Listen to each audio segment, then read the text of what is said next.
नमस्कार, the news 15 देख रहे हैं आप। मैं हूं आपके साथ तनुज दीक्षित। आइए नजर डालते हैं आज की तमाम 15 बड़ी खबरों पर। दिल्ली विधानसभा चुनाव के लिए आम आदमी पार्टी ने अपनी दूसरी लिस्ट जारी कर दी है। इस लिस्ट में 20 उम्मीदवारों के नाम शामिल हैं।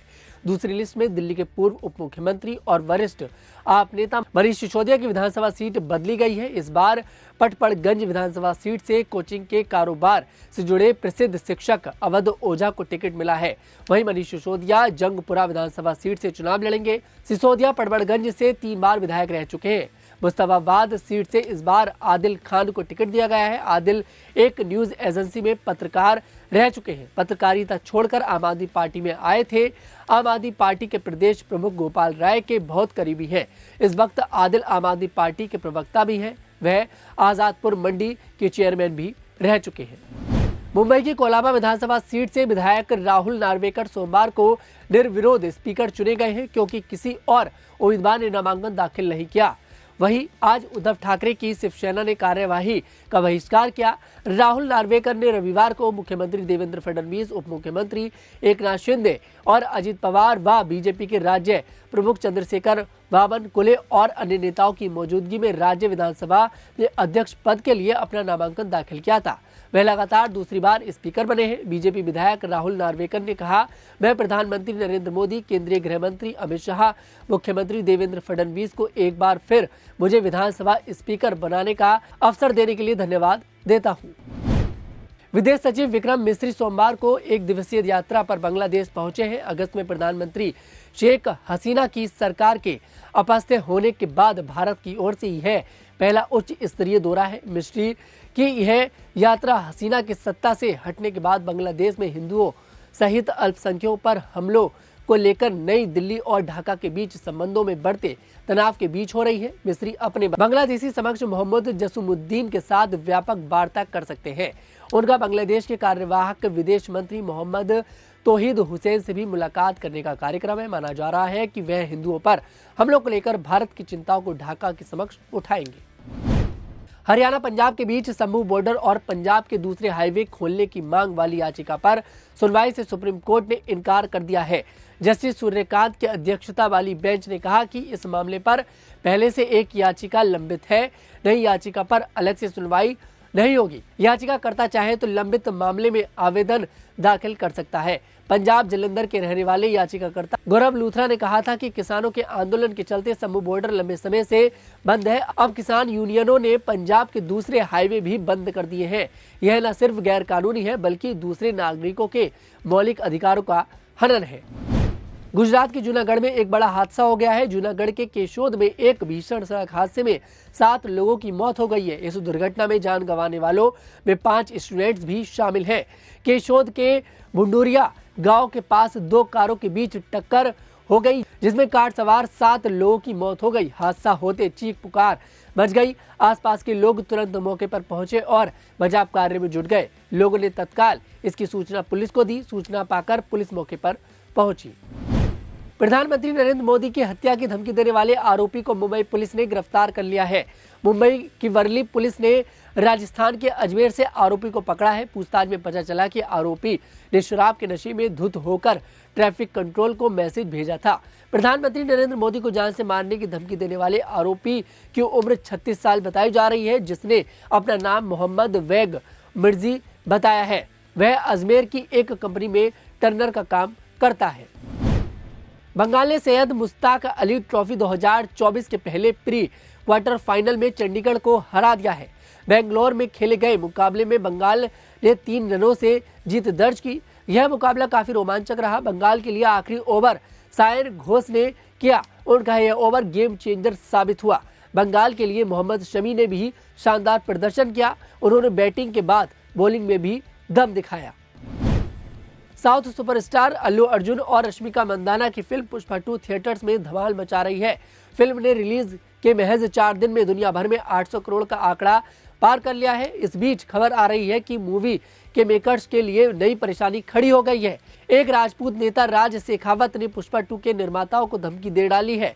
धमकी में नेता ने फिल्म में क्षत्रिय समुदाय का अपमान करने का आरोप लगाया है। राजपूत नेता राज शेखावत ने रविवार को अपने सोशल मीडिया एक्स अकाउंट पर एक पोस्ट शेयर किया। इस पोस्ट में उन्होंने मेकर्स को धमकाते हुए आरोप लगाया है कि फिल्म में क्षत्रिय समुदाय को लेकर अपमानजनक टिप्पणी की गई है। उन्होंने पोस्ट में आगे लिखा, पुष्पा 2 में शेखावत का किरदार नेगेटिव दिखाया गया है। फिर से क्षत्रिय का अपमान, कड़ी सेना तैयार रहे, फिल्म के निर्माताओं को जल्द ही पीटा जाएगा। प्रधानमंत्री नरेंद्र मोदी ने सोमवार को जयपुर में राइजिंग राजस्थान वैश्विक निवेश शिखर सम्मेलन 2024 और राजस्थान वैश्विक व्यापार एक्सपो का उद्घाटन किया। इसके बाद पीएम मोदी ने कहा कि दुनिया का हर निवेशक भारत को लेकर उत्साहित है। उन्होंने कहा, भारत ने सुधार, प्रदर्शन और परिवर्तन के मंत्र के माध्यम से जो विकास हासिल किया है वह हर क्षेत्र में देखा जा सकता है। इस सदी को तकनीक और डेटा संचालित बताते हुए प्रधानमंत्री मोदी ने कहा कि देश दुनिया को लोकतंत्र, जनसंख्यिक और डेटा की असली ताकत प्रकाश डालते हुए पीएम मोदी ने कहा कि आजादी के बाद सरकारों की प्राथमिकता न तो विकास थी और न ही विरासत। राजस्थान को इसके कारण बहुत बड़ा नुकसान हुआ है, लेकिन आज हमारी सरकार विकास भी विरासत भी के मंत्र पर काम कर रही है। राजस्थान आगे बढ़ रहा है। राजधानी दिल्ली के राजौरी गार्डन इलाके में सोमवार को एक रेस्टोरेंट में भीषण आग लग गई। आग लगने के बाद जान बचाने के लिए लोग रेस्टोरेंट की छत पर चढ़ गए। आग लगने की सूचना पर आनन फानन में दमकल विभाग की 10 गाड़ियां मौके पर पहुंची। जानकारी के मुताबिक राजौरी गार्डन मेट्रो स्टेशन के पास स्थित जंगल जम्बूर रेस्टोरेंट में आग लगी। यह रेस्टोरेंट इमारत की पहली मंजिल पर स्थित है। इसमें करीब दोपहर 2:14 पर आग लगी थी। कई लोगों ने पास की इमारतों की छतों पर कूदकर अपनी जान बचाई। दमकल विभाग के कर्मचारियों ने काफी मशक्कत के बाद आग पर काबू पाया। मुंबई स्थित जोगेश्वरी ब्रिज पर एक कार में अचानक आग लग गई। आग लगने के बाद कार धू-धू कर जलने लगी। जिस गाड़ी में आग लगी वह एक लग्जरी कार है। बीच सड़क पर लग्जरी कार में आग लगने की वजह से वहां पर ट्रैफिक भी जाम हो गया। यह कोई और कार नहीं है बल्कि BMW की कार है, जिसका वीडियो भी सोशल मीडिया पर सामने आया। वहां पर तुरंत मौके पर पुलिस पहुंची और दमकल की गाड़ियों ने उस पर आग पर काबू पाया। हालांकि देखिए, हैरानी की बात यह है कि BMW जैसी गाड़ियों में भी आग लग जाती है। हालांकि आग लगने का कारण अभी तक देखिए सामने नहीं आया है। यूपी वासियों के लिए बड़ी खुशखबरी सामने आई है। नोएडा के जेवर हवाई अड्डे पर आज पहली बार विमान उतरा। पहली बार आज इंडिगो की फ्लाइट नोएडा इंटरनेशनल एयरपोर्ट पर उतरी। इसके लिए आयोजित समारोह में नागरिक उड्डयन मंत्री भी उपस्थित थे। विमान के उतरते ही उसे वाटर कैनन से सलामी दी गई। इस ऐतिहासिक क्षण का गौतम बुद्ध नगर सहित पूरे उत्तर प्रदेश के निवासी वर्षों से बेसब्री का इंतजार कर रहे थे और आज उनकी ये ख्वाहिश पूरी हो गई। भारतीय रिजर्व बैंक के नए गवर्नर संजय मल्होत्रा होंगे।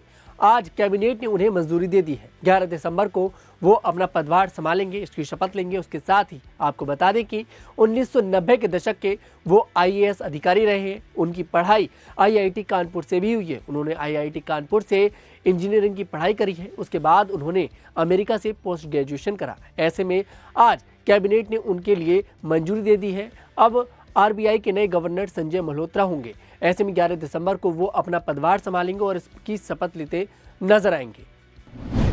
घरेलू शेयर बाजार सप्ताह के पहले कारोबारी दिन यानी सोमवार को गिरावट के साथ बंद हुआ। कारोबार के आखिर में बॉम्बे स्टॉक एक्सचेंज का बेंचमार्क इंडेक्स 200.66 अंक की गिरावट के साथ 81,508.46 के लेवल पर बंद हुआ।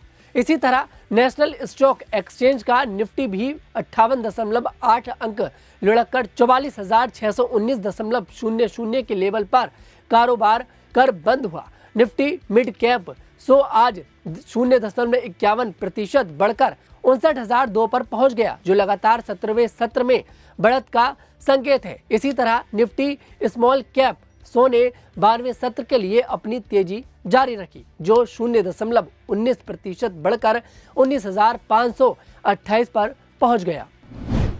सत्तारूढ़ राष्ट्रीय जनतांत्रिक गठबंधन और विपक्षी कांग्रेस के सदस्यों के बीच सोमवार को राज्यसभा में जबरदस्त हंगामा हुआ। एनडीए ने कांग्रेस पर विदेशी संगठनों के जरिए देश की सरकार और अर्थव्यवस्था को अस्थिर करने का आरोप लगाया। बीजेपी ने आरोप लगाया कि पूर्व कांग्रेस अध्यक्ष सोनिया गांधी का संबंध एक ऐसे संगठन से है जिसे अमेरिकी बिजनेसमैन जॉर्ज सोरेस फाउंडेशन की ओर से वित्त पोषित किया जाता है, जिसने कश्मीर को भारत से अलग करने के विचार का समर्थन किया है। इस मुद्दे पर चर्चा की मांग करते हुए बीजेपी के नेताओं ने जोरदार नारेबाजी की, जिसकी वजह से राज्यसभा की कार्यवाही 2 बार स्थगित करी गई। आज की खबरों में सिर्फ इतना ही। मैं तनुज दीक्षित आपसे फिर मुलाकात करूंगा।